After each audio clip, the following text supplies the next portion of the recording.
I'm underage and Fisher is still with her. He knows she's underage right here.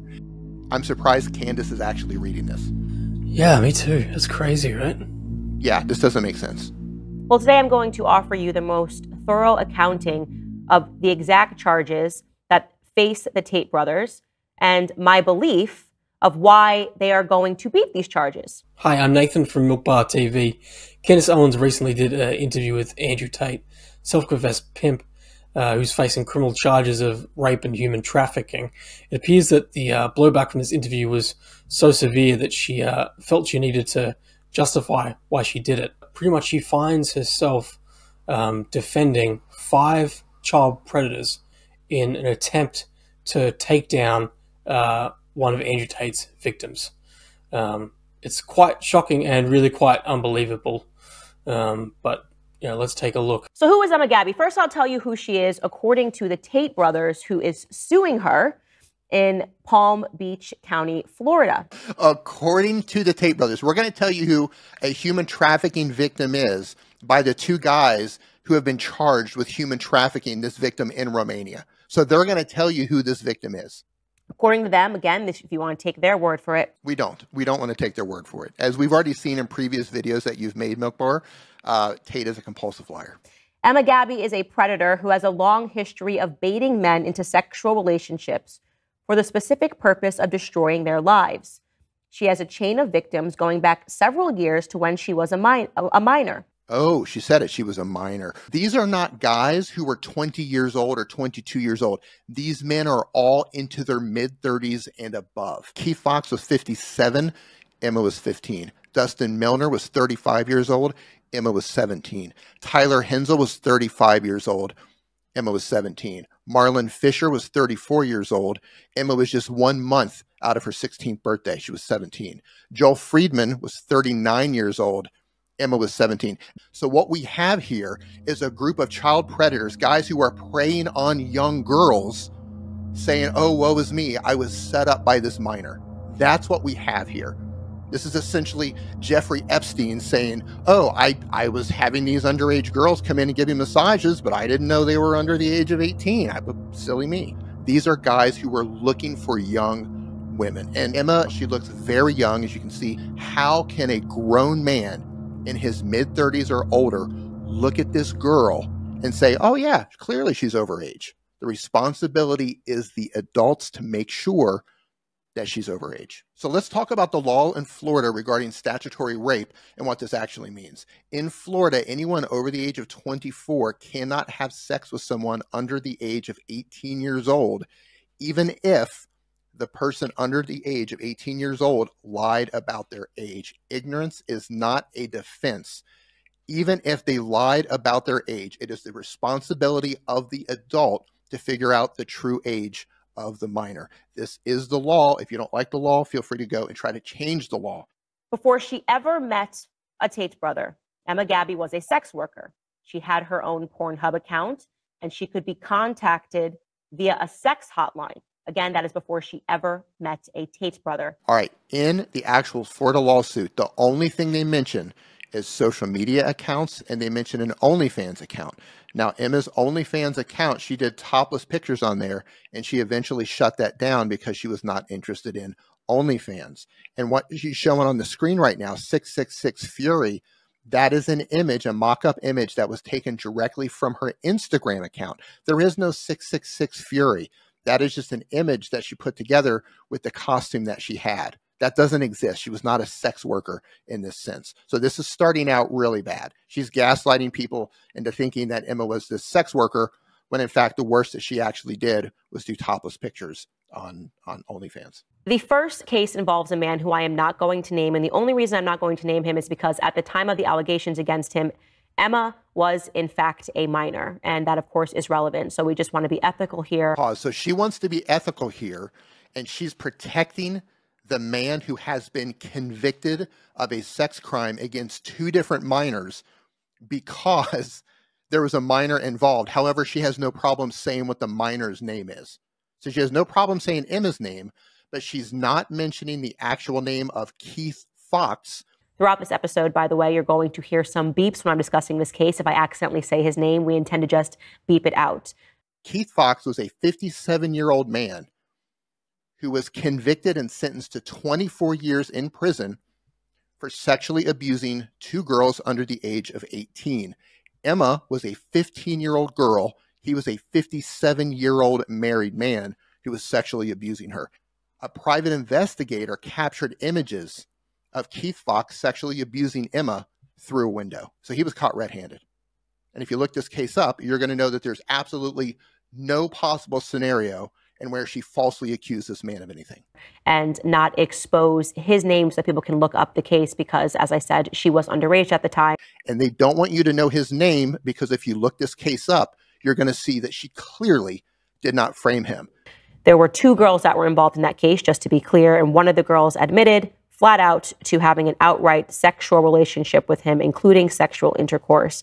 Now let's talk about Marlon Fisher. Who is he? So let's talk about Marlon Fisher. He was a 34-year-old man, and he met Emma 1 month after her 16th birthday. And all of the chats that you're going to see here, these chats allegedly come from Marlon illegally accessing her phone and taking all of these chats off of her phone. So this is a child predator, 34 years old, dealing with a woman who is 17 years old, and ignorance is not a defense, remember. She can lie about her age, but in Florida, the responsibility falls on him.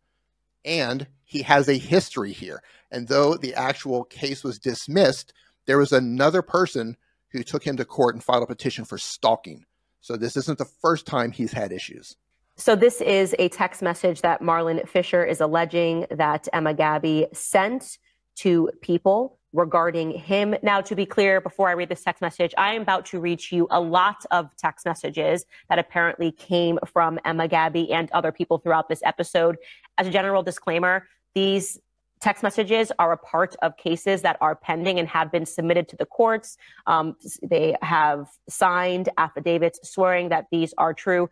I independently, of course, have no means to individually authenticate these messages and to say to you that these are definitely real and I'm holding the phone. So you're going to have to trust the people that are submitting them. Pause. We have to trust child predators. That's what she's saying right here. We have to trust that a man who is 34 years old having sexual intercourse with a girl who's 17 years old, which is statutory rape. We have to trust this man has given an honest affidavit. So going back to this text message, the first one reads from Emma Gabby, again, out to all of her friends. I need to open up and tell you all something because I owe it to you, the people I care about. You have each moved me so much in my life that I am able to do it. I have a problem. I am a pathological liar. My life started in Kazakhstan, where I grew up in a loveless orphanage. We were picked up facing away from the caretakers, so we never developed love. I never learned how to hug, smile, kiss, touch, or be close to anybody. I was adopted by incredible people named Mona and Bill, who saved me from a life of abuse. I had a beautiful childhood because of them. When I was 11 or 12, I began to dissociate and resent them.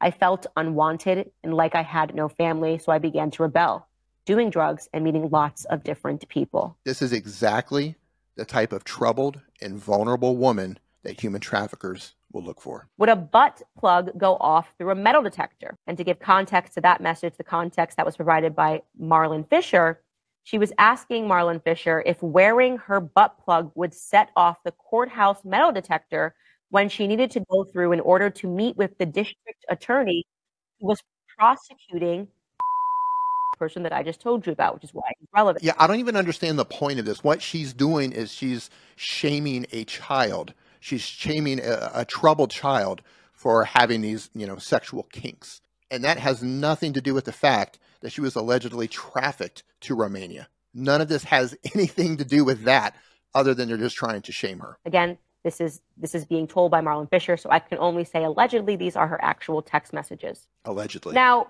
Marlon Fisher began to suspect that she was lying about her age. Now, remember, is serving a prison sentence. His life has pretty much been destroyed here.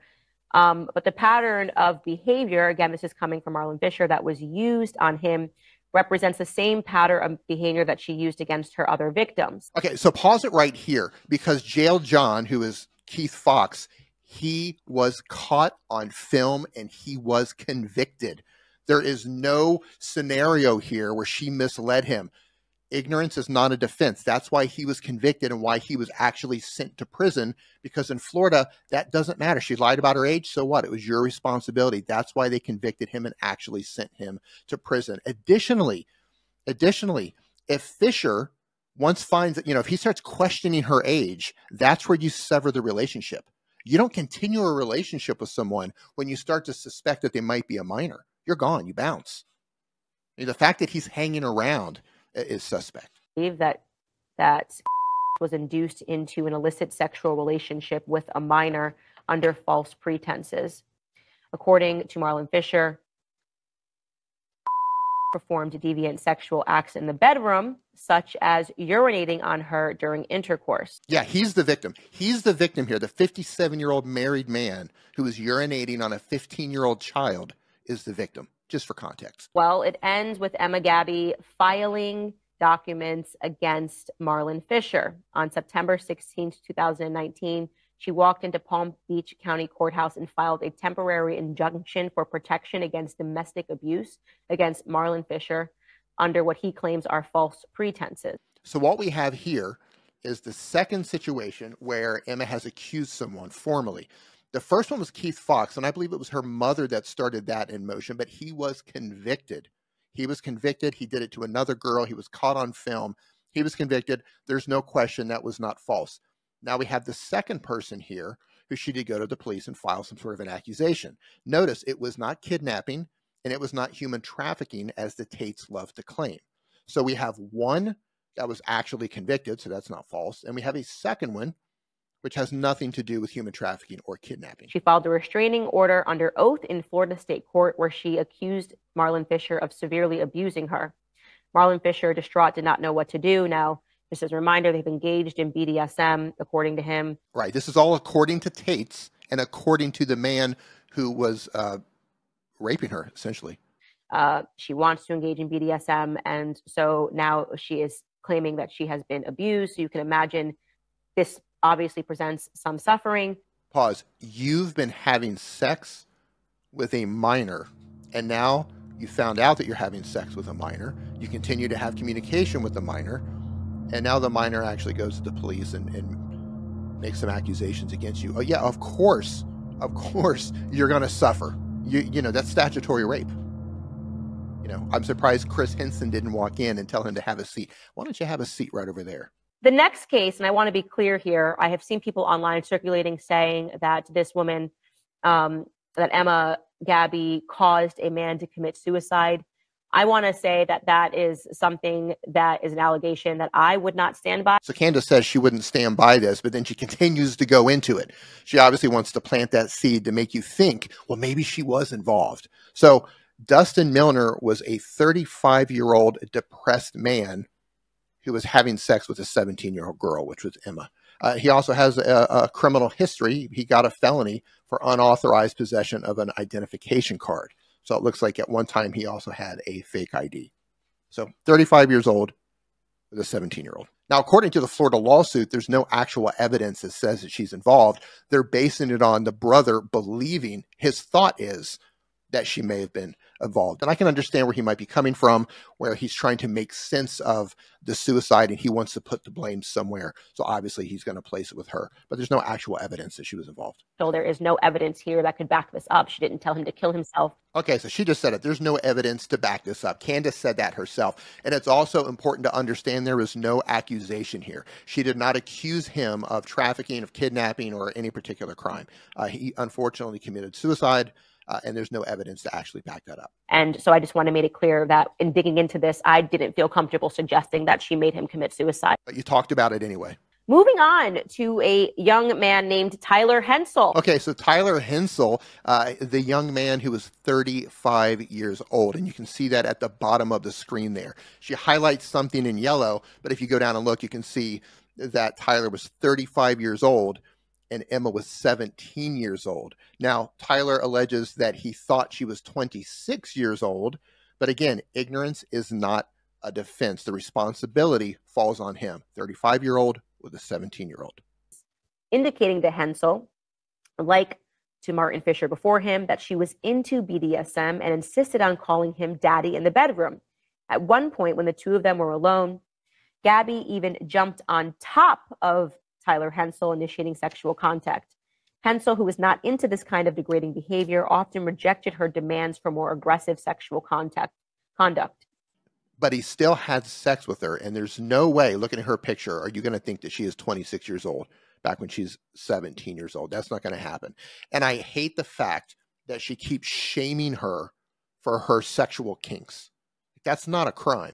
If you want to talk about sexual kinks, the Tate brothers are both on the record for choking women until they pass out. Now, again, this person, she never ended up filing anything against. Okay, pause. So there were no accusations made against Tyler Hensel. So now we have two of the men where there were no accusations made. One of the men was actually convicted. So we have one man where accusations were made, and it was not about human trafficking or kidnapping. So we have one man where she's made an accusation against. And technically speaking, he was 34, she was 17. That is statutory rape. So she would have been within her rights to actually make that complaint. Then we have the defamation of Joel Friedman, that she defamed a man named Joel Friedman. And this is an actual text message. How do we know about this defamation against Joel Friedman? All right, so Joel Friedman is a 39-year-old man. Again, Emma was 17 years old. And how did you learn about the defamation? Surprise, through Fisher, the child predator. And also, Friedman had a history of drug abuse.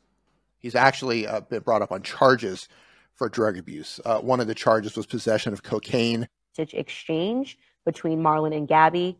Gabby writes, "Can I message Joel to tell him that I have a boyfriend?" Marlon Fisher says, "As you clearly understand, nobody cares that you have a boyfriend, but if you'd like to tell him that he raped you, by all means." Emma says, "I'd like to not put our relationship at risk. I'll gladly tell him when I'm 18 and anybody else that happened with." So sweet you are. You're breaking up with me because I don't want to tell Joel that he raped me. One, I don't know if he would tell other people that I'm underage. I'm underage, and Fisher is still with her. And she doesn't want to ruin the relationship with Fisher. He knows she's underage right here. How can you say she set you up? You know she's underage, and you're continuing with this relationship. I'm surprised Candace is actually reading this.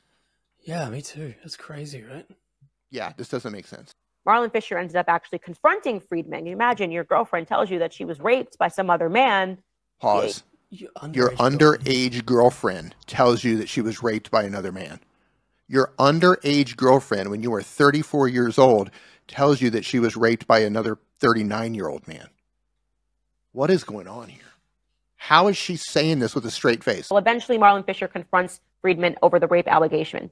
Friedman purports to be an innocent man, of course, denied those allegations. Friedman stated that they had a dating-type relationship, but were never intimate and shared the passion of music together. We're supposed to believe an underage girl is so sexually charged that she's into all of this crazy stuff and want to put butt plugs in and walk through court and get choked and all this BDSM. But with this one guy, there's no sexual relation whatsoever. Yeah, I have a hard time believing that. So that's really interesting. You see a person who has a pattern, these men that are coming out and making statements via an affidavit that about their relationship with her, about how she lied, about how she manipulated. But this pattern of speaking to one man about the last man and claiming that she's in a compromising situation is what these men are saying. Pause. Yeah, we need to go back on this because Candace has talked about 5 men here. And let's kind of put this in context with the Tate saying that she's accused 7 men of kidnapping or human trafficking. There's going to be another conversation as to whether women can go around and accuse 7, 8, 9, 10 people of kidnapping on repeat whenever they don't get the handbag they want. So this all began with a girl accusing us of kidnapping her. A girl we have the CCTV to prove was never kidnapped. Isn't it interesting that she's accused 7 other men of kidnapping her in her life? And so Keith Fox, he was convicted. There's no question. There was no false accusation there. Dustin Milner, there was no accusation. Tyler Hensel, there was no accusation. Marlon Fisher, there was an accusation, but to be fair, he would fall under statutory rape. He was 34, she was 17. And Joel Friedman, there was no formal accusation. It was Marlon Fisher who claims Emma told him that Joel raped her, but that's not a formal accusation. So at best, we have 2 accusations, and one of them was not formal. So I don't know where this whole she accused 7 men came from. That simply does not exist. Yeah, and there's 2 missing men. That's 5. Yeah. Yeah. She says that she's in a compromising situation and the other person's here to rescue her. She's telling Marlon that Tyler Hensel raped her. She's talking to this person. She's talking to Friedman and saying, oh, this other guy that I'm dealing with is raping me, or I'm in a compromising situation. This is her pattern of behavior before she ever meets a single Tate brother. Again, yeah, pause. Do these This is the pattern of behavior of a child. This is the pattern of behavior of a child who has been sexually abused by multiple men. And by men, I don't mean men who are 21 years old, men who are 39, 34, 35, and 57 years old. And that's just the ones we know about. So this is the pattern of a minor who has been sexually abused repeatedly by adults. And a pattern of behavior that's being put forth by the Tate brothers. Yeah. And the evidence is you have to trust these child predators. Right, right. Trust the child predators to tell you the truth. Trust the men who have been formally charged with human trafficking to tell you the truth.